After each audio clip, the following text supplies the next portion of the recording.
you can, especially if you're a service professional and you've got all this knowledge, all this IP, all this expertise, put that down in something. It could be text, could be video based, could be bullet points. We're going to discuss these items, get people to consume that. And then when they come, they've got questions, they've got additional ideas, and you can use that in a far more valuable way than just producing content to them. Now, how well prepared are businesses for that transition? Oh, look, I think everyone's known about technology for years, and it's been nice to have that. It'd be nice to have that. But the ones obviously that have embraced it early, the early adopters, are going to be much more likely to survive this because they've probably either thought about it, they've tried it, or they're already halfway through adopting it. And the people I'm speaking to, several people have said, oh, this has come just in time. For example, my wife works for a large superannuation organization, and they recently just all upgraded to Office 365, and they all had their phone systems removed and did it all through their laptops. So now with this current crisis, pretty much everybody's working from home, but they haven't had to take their phones with them. They're all connected that way. So they were forward thinking enough to have this in place, and it literally came in about 2 weeks ago. So they were just at that adoption curve that they got in nice and early. So it's really about where you are normally on adoption curve. For years, people have said, oh, look, I don't want to learn new technology. It's hard. I'm happy where I am. But the reality is everything is changing even before this crisis. Things are always changing and evolving. So the more that you're able to embrace new technology, try new things, you'll find better ways to work. So in answer to your question, the people that are early adopters, the people embrace technology or embrace change are going to be far more resilient in this time. But how big a proportion of the business population do they represent? Oh, I'm probably not qualified to answer that one, to be honest. We know that the people that are in things like cafes and everything, I wouldn't say there's nothing they can do. There's very little they can do. But even within those businesses, there are examples of people that have pivoted around and start doing home deliveries now, that are dropping off food, that are coming up with a small little subscription model. So instead of them waiting for the customers to come to them, they've said, okay, well, how can I change this around? How can I go out and make sure the people that are working from home now, I can still cook them 3 lunches a week or whatever that looks like. So some businesses will be able to pivot and adapt. Not everyone can do that. So it's a question of going back to your assumptions and your thinking, speak to other people, find other creative ways that potentially you can turn this around and get some kind of income coming in at these very troubling times. This is quite fascinating because this will change business forever, won't it? Absolutely. We know that come the other side of this, whatever that looks like, and to be honest, nobody knows. What I understand is that everybody's out there sprouting their opinion as this will happen in 2 months, 3 months, 6 months, whatever. It's all conjecture and it's all just a guess. So we don't know what's going to happen on the other side. So that's the first thing, is that there is still a huge amount of uncertainty. But yes, some business will never open their doors again. Some will come out stronger. Some will come out with a completely different business model than they had when they're going in. And that's all about being adaptable and looking for this as a potential opportunity of a way to do things differently. Well, this is actually a completely different business model to what they were working with previously. The ones that adapt, absolutely. Some of them might go back to business as usual. The reality is this is just a temporary measure for them, but they also might find innovation and different ways to do things. I'm looking, for years I was looking at things like financial planners or advisors. So they would go and sit in someone's home and then they would write up all this report. The technology is there today for them to have a Zoom call or something similar to record all those notes, to transcribe all those notes, and have all that as a digital footprint against, I said this, no, I said that. All there is recorded, and yet the majority of them have never done that. And sure, people like the personal touch. We don't necessarily want to use technology to put us into this box where we never interact with people, right? We are a social animal. That's what we're all about. But there is definitely ways that we can improve certain businesses, and this for some people is just the push maybe that they needed. Without being flippant, I totally understand that this is absolutely devastating for a lot of business owners and a massive disruption for everybody. But like everything, you kind of look for some positives. How can I work through this? And a positive mindset allows you to start thinking about these ideas. So if you're in shutdown mode right now, crisis mode, fear kicks in, cortisol kicks in, you struggle to make those good decisions. But like I said, there are people out there that have changed their model. I spoke to a friend of mine who has a yoga studio in Essendon, and I just messaged him and said, I hope you're all right. I know you're affected. This is about a week ago. He said, yeah, we're working on something. And I asked him again yesterday, how are you? He said, we've moved our classes to an online streaming one. So we're still functioning while this is happening. We've pivoted. So they're just a couple of examples of businesses that have said, okay, I can't control what's happening right now. I can control my response. I can control my thoughts and my processes, and I can look for ways to at least do something to keep this business ticking over for when we go back to in-person yoga sessions. What's interesting there is it actually calls on businesses to become much more creative in their approach, doesn't it? Absolutely, yes. They're, as I said, business as usual. If you're not forced to change, often people just say, well, did this work for me? So it's worked for the last 5, 10, 20 years, whatever it is. And therefore your creative thinking tends to become a little bit stagnated, or you're just not forced to do that. Happens to all of us, and let's be honest. But that ability, yes, to now to say, okay, let me have a look at everything I do. How do I do it? Why do it? What's best practice? What is out there that I haven't really explored before? And open up my mind to these possibilities that before weren't even on my radar. And that, as I said, becomes a completely different mindset for businesses now. Absolutely, and it's been forced on us. So it's not, as I said, in a perfect world, we would just continue to, we're happy where we are, we're comfortable in that zone. Due to this crisis, it's been forced on just about everybody to take a long, hard look of where they're at, what their strengths are, what their gaps are, what they're really missing, and to fill in those gaps. And I'm encouraging everybody to, if you're not massively affected by this, reach out to the people that are, offer them support, offer them some help. And I'm finding more and more people are collaborating. There's never been a better time to get out of that bubble of, especially small business owners. They're the biggest affected, because it's just often them or just a couple of small staff, is to get outside that bubble, to reach out to your connections, your friends, those other people. And these are where the ideas come, things that they haven't thought of before. They're able to then ask them advice, or what would you do in the situation, and get some of the answers that they probably haven't thought of themselves. So there's never been a better time for you to really get out there and support each other, make those connections, and ensure that you're all supporting each other through this very, very difficult time. And the plus side of that is it actually turns businesses into community models.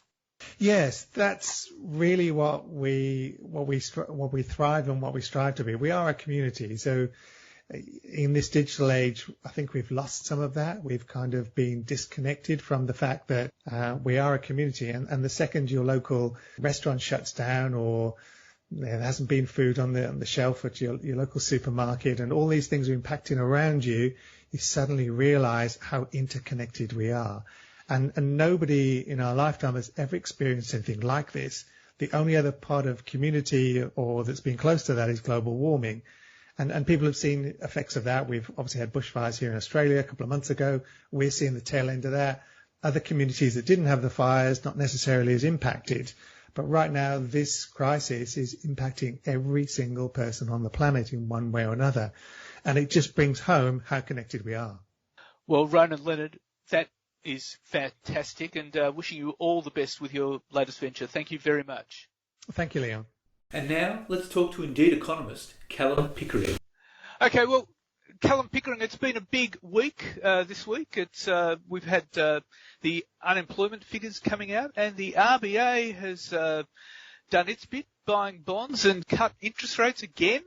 And what's your take on the unemployment figures? Well, it was the rare month where the unemployment figures come out, and it's quite a timely measure of economic activity, and yet it already feels quite redundant just 2 weeks later. So the unemployment rate declined to 5.1% in February. Employment was up 26,700 people. Normally, we consider that to be a pretty good result.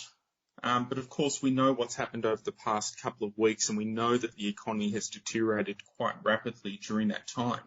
And we expect that that's going to have a big impact upon the unemployment rate in the months to come. So while, the latest data is pretty good, it's just not all that relevant at the moment because of what's happening with coronavirus.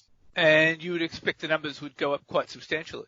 Yeah, that's right. I mean, forecasting what's likely to happen is quite difficult at the moment. We do know from our last two recessions, and we have to cast our minds back to the early 80s and the early 90s, that the unemployment rate spiked around 5 percentage points during both of those episodes. So if Australia does fall into a recession this time, there is that risk that the unemployment rate does jump quite significantly. To 10 or 15%. Potentially. Yes. Of course, this recessionary episode could prove quite different from those previous episodes. It all depends on how long this coronavirus-related shutdown occurs. If it's something that we can sort of get on top of over the next few months and the economy can begin to return to normal quite quickly, and that will help to keep the unemployment rate down. But if this is something that persists over the next 6 months, then we are going to see a quite large increase in the unemployment rate, and it's something that's likely to persist for a long time going forward. The issue, though, is that history shows that recovery from a recession is long and arduous, and it means that even once we have a recovery, the unemployment figures will remain quite high for some time. Yeah, that's quite possible. So in our last two recessions, it took around a decade for the unemployment rate to get back to where it was before the recession. So that's obviously a huge concern as we think about the fallout of what's happening at the moment. I think one of the keys is going to be to ensure that households and businesses remain liquid throughout this economic crisis. If we can help ensure that, businesses keep operating and don't shut down, that there isn't those closures, then I think there is the possibility that employment could bounce back quite quickly once the situation normalises. But if we don't manage to achieve that and there's widespread closures of businesses across the country, then we are likely to see that big spike in the unemployment rate, but also that very slow recovery that we typically see during a normal recession. And the issue is, of course, the current conditions are changing rapidly day by day, and so it's very hard to read. Absolutely. The degree of uncertainty in financial markets and across the economy at the moment is as high as I've ever seen. It certainly rivals, if not surpasses, the global financial crisis. So we're really dealing with this very fast-moving economic and financial shock. And the things that we're thinking today could actually be quite different from how we're thinking about the economy in a week or two down the track. And we know that because if we cast our minds back a couple of weeks, we were talking about, very different things. So this is definitely something that's going to be unfolding quite rapidly over, the coming weeks. And that's going to sort of frame the ongoing policy response from the federal government, state governments and the Reserve Bank. Well, the Reserve Bank actually did cut interest rates down to 0.25%, and they've started buying government bonds, and they've also indicated to keep the financial markets liquid for some time. What's your reading of that? Yeah, so there's a lot to unpack there. So beginning with the rate cuts and the quantitative easing, I don't think those policy shifts are going to have a big impact on the economy right now, mostly because when the Reserve Bank cuts interest rates, it does tend to take a long time for that to flow through to the real economy. Often we talk about the lag between a rate cut and economic activity as being, 12 to 18 months. So the rate cut and the bond buying is more about, I guess, putting the economy in a good position to recover 12 months from now, 18 months from now. I think the most important policy that the Reserve Bank introduced yesterday was their term funding facility, which is designed to encourage greater lending to Australian businesses. That speaks to keeping Australian businesses liquid throughout this crisis. That's going to help to keep the lights on, to keep businesses operating so that when conditions do normalise, they can bounce back and, recover and hire people and, basically not go bankrupt. So I think that's definitely going to be the policy change they announced yesterday that's going to have the biggest impact on the economy over the next 3 to 6 months. Do you expect this will keep a recession at bay? At this stage, I think it is likely that we'll have a recession. I think there's definitely going to be a big drop in economic activity through the March quarter. There is the potential for another drop in activity throughout the June quarter. What we don't know at the moment is how large the federal government's second fiscal stimulus package is going to be. We know that the first package was unlikely to stave off a recession. We expect the second stimulus package to be much larger, both in monetary terms and in the scope of the programs being announced. But it will take a sizable stimulus package, probably much larger than the Rudd stimulus throughout the global financial crisis to keep Australia out of a recession. I think at this point in time, I would certainly be betting on a recession being more likely than not over the next 6 to 9 months. And, the fiscal stimulus, the first fiscal stimulus already feels inadequate, even before it's been legislated. And so, especially when you compare it to the stimulus packages proposed by other countries. So, as you say, we're going to need another GFC type of response. So do you think the government will be up to it? Well, it's certainly unclear at the moment. I think they are beginning to understand the sheer size of this economic shock and the sort of downside risk that it presents for the Australian economy, not just in the near term, but over a number of years. I suspect that they will deliver a sizable stimulus in the coming days. I would be shocked if it was smaller than the GFC response. I think if it falls short of that, then all bets are off regarding the economy. I think you're looking at a quite significant recession and sort of long-term persistent effects that is going to impact the labour market and the broader economy over a number of years. So it is really important at the moment that the federal government gets this right. They have to go big and they have to do it quickly. Because the fact that there still isn't really much fiscal stimulus in the economy, it hasn't been legislated, means that they're not helping the economy at the moment. And that really has to change quite quickly, because this can easily get away from them and the job losses can mount up, and then they're really scrambling to catch up. And once they're in that situation, it's going to be really difficult to contain the economic fallout. And indeed, and I mean, it almost feels like with all these fiscal packages around, it almost feels like we're back in the 70s again. Well, you'd have to tell me about that. I wasn't alive back then. So I can't speak to what happened during the 70s. Right. Okay. But you do know the history of it. Of course. I mean, it was a very difficult, very different economic environment back then, and it does appear as though we are sort of shifting back to that era from an economic standpoint, where growth is much weaker. There's much greater risk associated with the economy. And obviously, I think, policymakers need to look to the past, whether it be the GFC or the experience throughout the 70s and 80s, as a way to get through this crisis and look at what worked and look at what didn't, and sort of frame your policy response around that. Well, it'll be fascinating to watch, Callum, and we'll watch it with great interest. And thank you very much for your time. Yeah, thank you, Leon. So what's happening in the news? Well, bloody hell. The US Federal Reserve estimates coronavirus job losses could top 47 million and a 32.1% unemployment rate, topping the Great Depression peak of 24.9%. And businesses will be paid a wage subsidy of up to $1,500 per employee under a federal government plan to keep thousands of Australians in work during the coronavirus crisis. Almost half the workforce will receive $1,500 a fortnight for the next 6 months, under a record $130 billion wage subsidy. In good news for workers already laid off by companies like Qantas, Myer and retail billionaire Solomon Lew's Premier Investments, the government's wage help will be backdated to cover staff stood down, not permanently sacked, in recent weeks. The new scheme will form part of the government's third economic assistance package. Mr Morrison and Treasurer Josh Frydenberg announced that an estimated 6 million people, those sacked or stood down since March the 1st, as well as those still working for struggling small, medium and big businesses, will be eligible for the payment, which is designed to keep workers and businesses connected. The money is a flat payment, meaning everybody receives the same amount regardless of current or previous income, and it will be paid to employers through the Australian Taxation Office. To be eligible, companies with turnovers of less than $1 billion must have lost at least 30% of turnover while those with turnovers of more than $1 billion, such as airlines, must be down by at least 50%.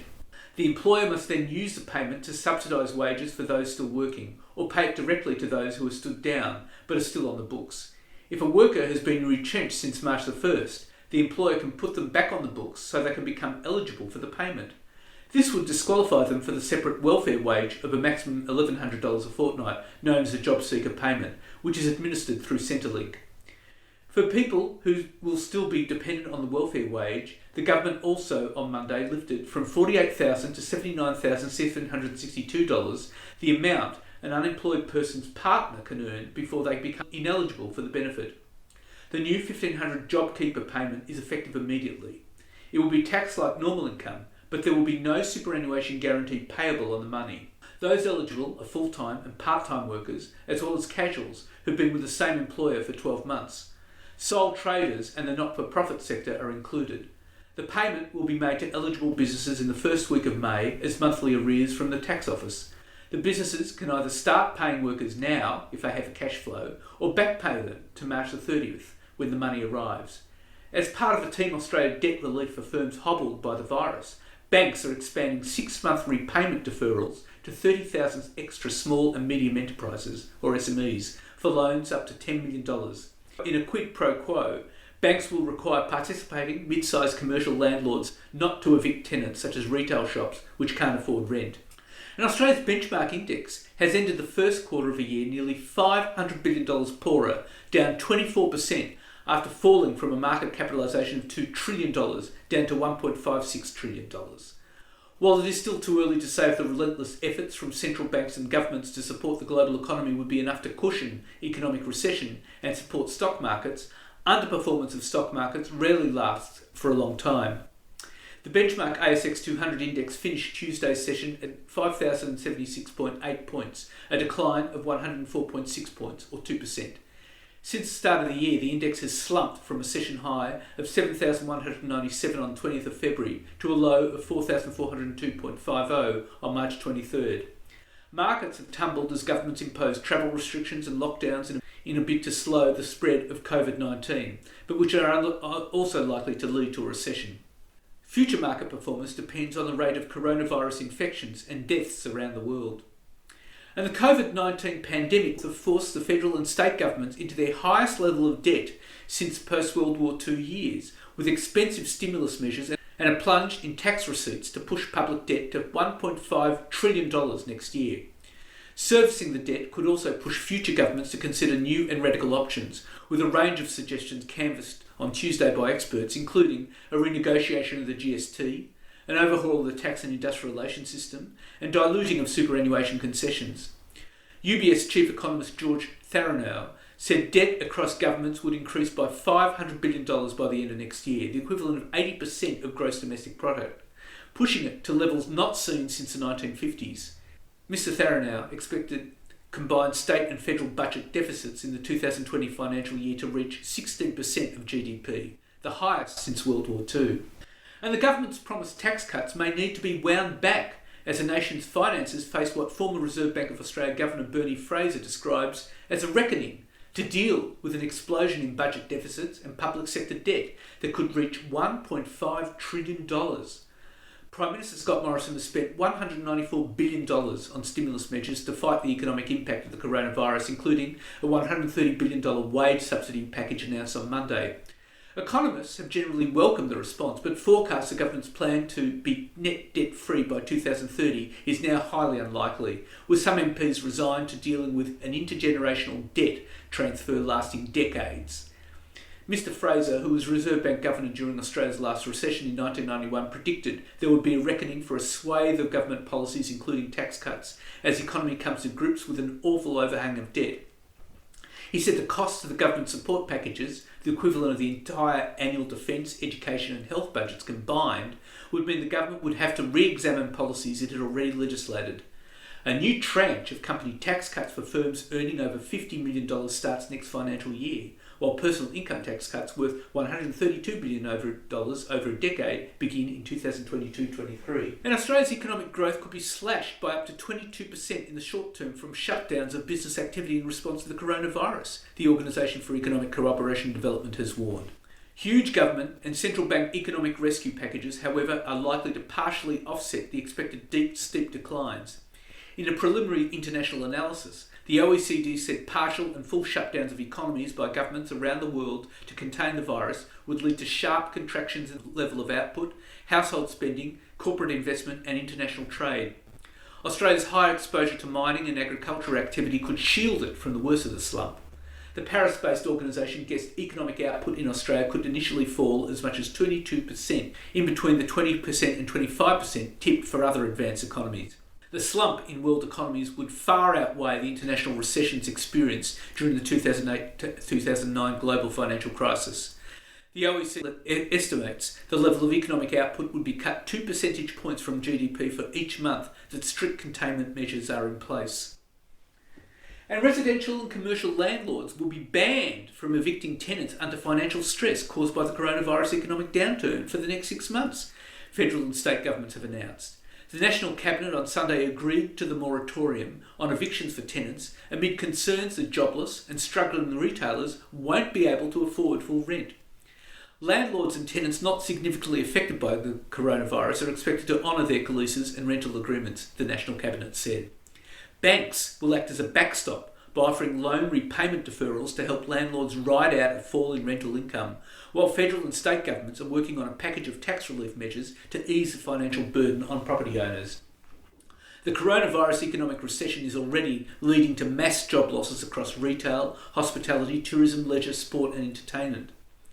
Retailers are temporarily shutting stores including Myer, Cotton On Group, Country Road, footwear retailer Accent Group, jewellery chains Michael Hill and Lovisa, fashion retailers Mosaic Brands, City Chic and Pass Group, outdoor leisure retailer Kathmandu, homewares retailer Adairs and auto parts retailer Bapcor.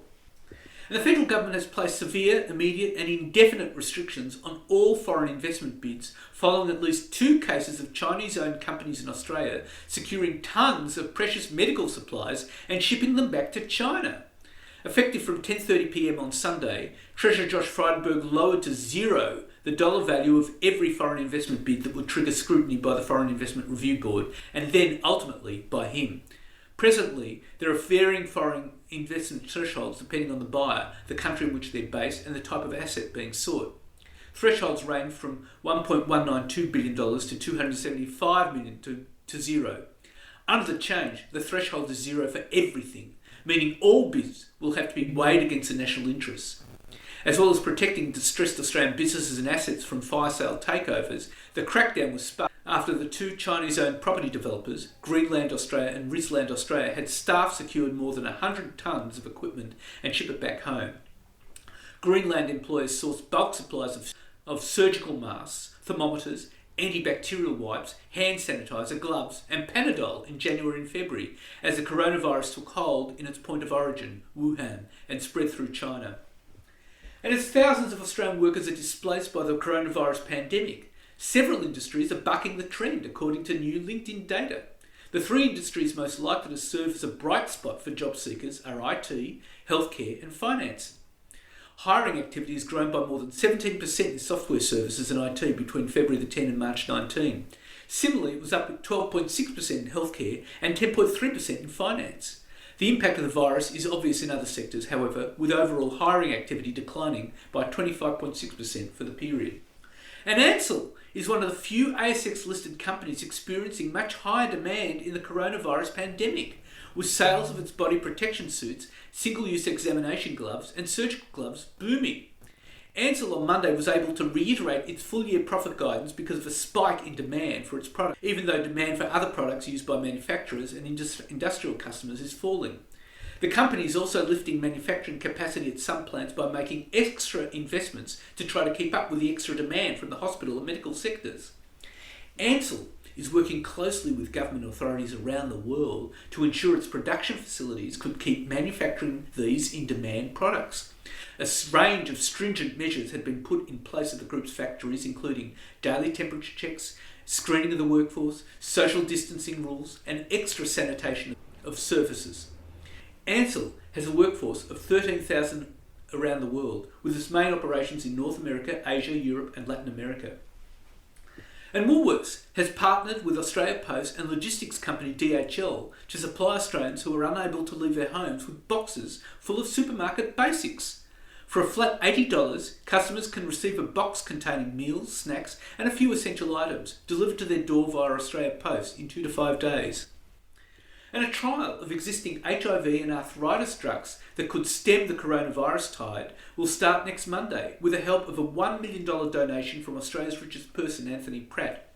The renowned Peter Doherty Institute for Infection and Immunity at the University of Melbourne will begin the trial planned for 60 hospitals around Australia, seeking a treatment for the virus to possibly kill it, stop it multiplying, or helping the body overcome it. Mr Pratt said COVID-19 needed a call to arms from Australia's wealthiest people to contribute even more than in the manner they did for the bushfire crisis early this year. And the federal government looks set to reject Virgin Australia's initial request for a $1.4 billion bailout loan as Qantas pressures its debt-laden rival by insisting any government assistance be proportional and tensions between the two airlines reach new heights. Virgin has asked for a $1.4 billion loan to help it survive the coronavirus crisis. Finance Minister Matthias Cormann said the government is committed to having 2 competitive domestic airlines, but didn't outline what any additional industry-wide financial support might involve. It is not our plan to take a stake in an airline, Mr Cormann told the ABC. But let me also say that on the other side of all this, we're committed to ensuring that through our policy settings, and like that on the other side, we have 2 competitive airlines. The latest battle between the airlines on the form government assistance should take comes a week after Virgin complained to the competition regulator that Qantas was spreading misinformation designed to undermine the smaller airline during the turmoil. The Australian Securities and Investments Commission is examining whether Qantas breached the law and engaged in false or misleading statements about rival Virgin Australia, which could have influenced moves in the share price of both airlines. And Australia's leading fruit, baked beans, spaghetti processor, SPC Armona, says it is canning and packaging as fast as it can, but running out of raw product after waves of panic buying. SPC Chairman Hussein Rifai said sales of canned and packaged fruit, tomatoes, baked beans and spaghetti had gone crazy, with product now being loaded straight from production lines at Shepparton in regional Victoria onto trucks. Supermarkets have imposed limits on canned food purchases, and SPC is running 24 hours a day, 7 days a week to keep up. SPC has stopped making varieties of core products so that the production line can run flat out, but is reaching the point where there is no fruit or tomatoes left to process. There is also no specific Commonwealth legislation that provides the government with authority to regulate or manage the manufacture, distribution or sale of food in the event of a significant disruption to either local production or imports. As well as canned and packaged food products, Australia is running low on pasta, with imports from Italy disrupted, and is no longer self-sufficient in rice. And boots and outdoor clothing maker R.M. Williams is temporarily shutting down its factory at Salisbury in northern Adelaide because of the coronavirus pandemic, with 709 staff to be stood down. The company had already shut its 57 retail stores in Australia and 12 overseas outlets on March the 29th, and, after a full review of the operations, decided a temporary closure of the manufacturing site for 4 weeks was the best strategy in the short term. Luxury goods makers around the world have been experiencing a sudden drop in demand as the economic turmoil from the coronavirus pandemic accelerates, with people staying at home and aggressively cutting back on discretionary spending. And that's it for this week. And next week I'll be talking to UniSA's Professor Jana Matthews, giving her tips for business survival in this pandemic. And then I'll be talking to economist Nicholas Gruen, looking at what lessons we can learn from the pandemic and how we can do things better. In the meantime, you can find me on Twitter at TalkingBizBizz, on Facebook and on LinkedIn. And if you want, leave a comment. Wishing you all a safe and healthy week.